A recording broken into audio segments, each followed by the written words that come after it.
Ja, v občinah so in morajo biti najpomembnejši občani.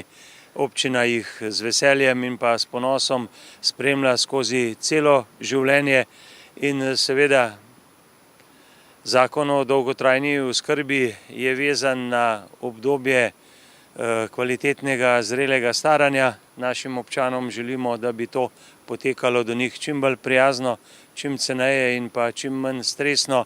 Na eni strani smo zelo zadovoljni, ker problematika v tej družbi obstaja že desetletja, da zdaj končno iščemo zakonsko rešitev.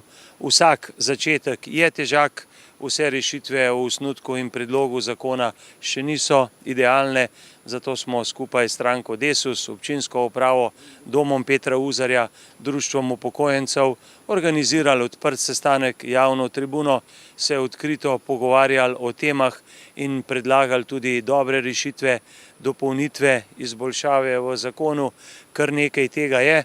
Na koncu se me je pa kot župana najbolj dotaknila pobuda, da naj seveda tudi občina organizira sestanke, tečaje, predavanja, da bo vsak od nas najprej v sklopu družine imel nekaj osnovnih, praktičnih in pa strokovnih znanj, kako pomagati tistim, ki jih spoštujemo, ki jih cenimo in jih imamo radi.